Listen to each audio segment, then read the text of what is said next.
Hello everyone.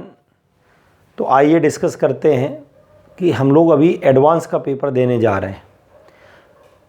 Mains हो गया है, बहुत सारे बच्चों ने मेंस क्वालिफाई किया और बहुत सारे बच्चे हमसे डिस्कस करने भी आ रहे हैं पेपर को कि भाई कैसे हम आगे करें, उसको एडवांस के लिए कैसे प्रिपेयर करें।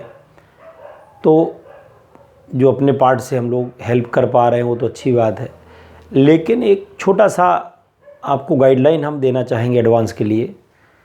जो प्रीवियस ईयर के 4-5 सालों का पैटर्न है जो मैंने देखा है उसके बेसिस पर बात कर रहा हूँ मैं, क्योंकि एक लंबे स्पैन ऑफ टाइम से जो पेपर को देखा जाए, अगर जैसे मैं 2002 से एडवांस या आईआईटी पहले होता था या IEEE होता था, तो 2002 से लगभग गाइडेंस दे रहा हूँ बच्चों को जो आईआईटी के एग्ज़ाम के लिए अपीयर हो रहे हैं।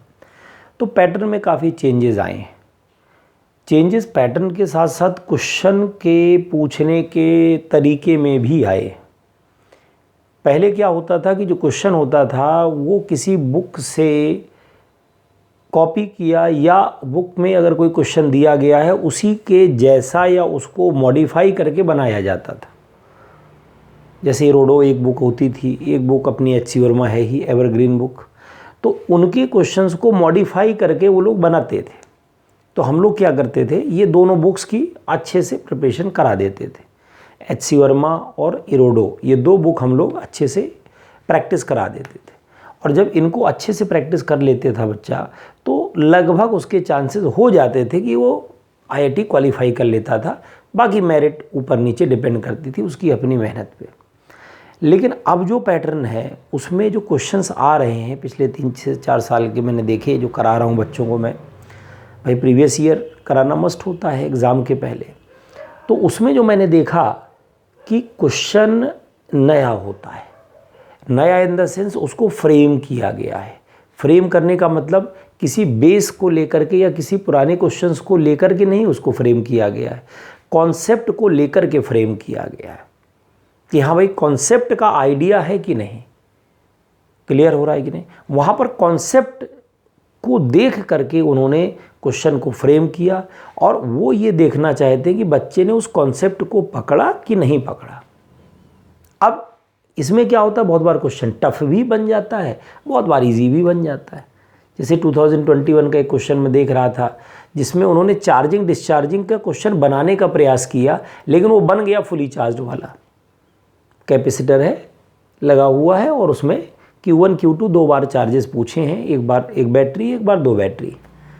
तो वो कहीं ना कहीं चार्जिंग डिस्चार्जिंग के साथ बच्चे को रिलेट कराना चाह रहे थे कि इसको चार्जिंग डिस्चार्जिंग का बेसिक कॉन्सेप्ट आता है कि नहीं आता। और बहुत छोटा सा क्वेश्चन था वो, सीधे सीधे आंसर उसका डायरेक्टली निकलना था। अगर उसकी बात करूँ तो उस क्वेश्चन को देखने के बाद मुझे लगा कि एडवांस में भी ऐसा क्वेश्चन आ सकता, बिल्कुल आ सकता है। क्यों? क्योंकि वो पूछना क्या चाह रहा था कि बच्चे को क्लियर है कि नहीं कि चार्जिंग डिस्चार्जिंग का इनिशियल से लेके फाइनल तक की क्या सिचुएशन होती है। तो बहुत बार जो क्वेश्चन होता है वो बहुत बेसिक से शुरू हो करके और बहुत हाई लेवल तक भी चले जाते हैं। तो बेसिक क्वेश्चंस भी आते हैं और हाई लेवल के तो आते ही आते हैं। लेवल हाई का मतलब इन द सेंस ये होता है कि बहुत बार हम लोग उस कॉन्सेप्ट को कैच नहीं कर पा रहे, पकड़ नहीं पा रहे होते हैं, तो हमको हाई लेवल का लगता है। क्लियर हो रहा है कि नहीं हो रहा है। लेकिन एक जो बहुत दूसरी इंपॉर्टेंट चीज़ मैंने ऑब्ज़र्व की है, जो बीच में लगभग गायब हो गई थी 2014 से लेकर के 17-18 तक, जो चीज़ मैं देख रहा था चेंज हुई थी, वो ये चेंज हो गई थी कि उसमें बहुत ज़्यादा कैलकुलेटिव क्वेश्चन नहीं आते थे। 1-2 छोड़ दीजिए तो बाकी कोई कैलकुलेटिव नहीं होता था। विदाउट लॉन्ग कैलकुलेशन के क्वेश्चन हो जा रहे थे अगर आपका कॉन्सेप्ट क्लियर है। लेकिन नाउ अडेज जो क्वेश्चन आ रहे हैं आजकल, उनमें कैलकुलेशन भी बहुत लेंदी है, कैलकुलेशन भी बहुत मस्ट है, सीरीज़ भी यूज़ हो रही हैं। अभी मैं क्वेश्चन देख रहा था उसमें एक्सपोनेंशियल सीरीज़ का यूज़ किया उसने। तो एक्सपोनेंशियल सीरीज़ वगैरह कॉमन है, मैथ्स का बच्चा पढ़ के आता है, लेकिन वो फिजिक्स में बहुत रेयर यूज़ होती है सीरीज़ उन क्वेश्चंस को करते समय, लेकिन उसने यूज़ किया। तो मैं वही कह रहा हूँ कि पहले जो पैटर्न था, अब जो पैटर्न है, दोनों में जो फ़र्क है वो यही है कि क्वेश्चन एकदम नया है, पहली बात। दूसरी बात, जो क्वेश्चन हमारा बन रहा है वो कैलकुलेटिव भी बन रहा है। Means you have to be prepared for doing long calculations. लंबे कैलकुलेशंस को करने के लिए तैयार रहना पड़ेगा। ये मत सोचिए 4-5 लाइनें 6 लाइनें करने के बाद कि यार ये तो भटक गया, लगता आंसर नहीं आ रहा। नहीं, डू टिल लास्ट। जब तक आपको ना लगे कि नहीं भाई मेरा लास्ट आ गया इसमें, तब तक कैलकुलेशन करते रहिए। जब आप कैलकुलेशन लास्ट तक करोगे तो डेफिनेटली आंसर आएगा, अगर आप सही कॉन्सेप्ट को पकड़ करके चल रहे हैं तो you will get the answer. ठीक है, तो एक बात तो ये हो गई पैटर्न की। दूसरी बात, कौन कौन से चैप्टर पर फोकस करें।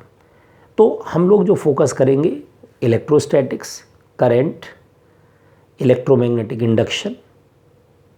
क्लास 11th में जाइए तो हम लोग फोकस करेंगे आपका प्रोजेक्टाइल मोशन, या कह सकते हैं मोशन इन 2D। फिर हम लोग फोकस करेंगे थोड़ा सा जा कर के थर्मोडाइनमिक्स पर। रोटेशन के क्वेश्चन आते हैं लेकिन दे आर वेरी टफ, बहुत कॉम्प्लिकेटेड टाइप के सिचुएशंस को बना के दे रहे हैं, तो यू वांट टू स्किप तो यू कैन स्किप। लेकिन मैं जो नाम बोल रहा हूँ आपका काइनेमेटिक्स में खासकर 2D वाला, उसके बाद आपका जाएंगे आप लास्ट में तो आपका उठा लीजिए आप थर्मोडाइनमिक्स। और वेव का तो एज़ यूजुअल इजी क्वेश्चन आता है, वेव में ऐसा कोई टफ क्वेश्चन बनता ही नहीं है। तो वेव एक श्योर शॉर्ट चैप्टर है और SHM भी श्योर शॉर्ट है, उसमें कोई ऐसी दिक्कत नहीं आती है। अगर थोड़ा भी कॉन्सेप्ट क्लियर है तो उसके क्वेश्चंस निकल जाते हैं। बहुत ज़्यादा आप लॉज ऑफ मोशन पे ट्राई मत करिएगा, ज़्यादा टाइम डिवोट ना करिए। रोटेशन पे तो बिल्कुल मत करिए, क्योंकि कॉम्प्लिकेटेड ऊट पटांग के क्वेश्चन बनाएंगे आप, बेकार में टाइम वेस्ट करेंगे। अगर क्लिक कर जाता है तो वेल एंड गुड है, नहीं तो छोड़ दीजिए। क्लियर है कि नहीं। और 12th का पोर्शन उठा लीजिए, इलेक्ट्रोस्टैटिक बढ़िया से कर लीजिए, करंट इलेक्ट्रिसिटी कर लीजिए। मैग्नेट में भी बहुत ज़्यादा वैरायटी ऑफ क्वेश्चंस को दे नहीं रहा है, फिक्स क्वेश्चंस आ रहे हैं, तो उसको ज़्यादा नहीं भी करोगे तो वो कर ले जाओगे। इंडक्शन में ज़रूर काम कर लीजिएगा, करंट में खासकर चार्जिंग डिस्चार्जिंग, इसी तरीके से इंडक्टर में growth and decay of current, और इलेक्ट्रोमैग्नेटिक वेव और इंडक्शन का जो बीच का पार्ट एक तरीके से रिलेट होता हुआ वहाँ तक पहुँचता है, वहाँ तक चले जाइएगा। तो ये एक छोटी सी आउटलाइन है। Modern physics as usual mechanics को और मॉडर्न को मिलाकर के क्वेश्चन बनेंगे, दोनों को मिला देता है। मॉडर्न फिजिक्स एक्सक्लूसिव नहीं आता है, उसमें बहुत सारे पार्ट्स मिला दिए जाते हैं। तो थोड़ा सा वहाँ पर ध्यान रखिएगा कि दिमाग खोल करके काम करिएगा कि ये मॉडर्न का क्वेश्चन है, नॉट नेसेसरी। ये क्वेश्चन हो सकता है मैकेनिक्स का भी कोई पार्ट उसमें यूज़ हो। ओके, तो इतना अगर आप फॉलो कर लेंगे तो आपका इजीली कट ऑफ निकल जाएगा और मेरिट भी ठीक आएगी। अगर आपकी 10,000 के अंदर रैंक आ जाती है तो you will get some seat in the proper IITs।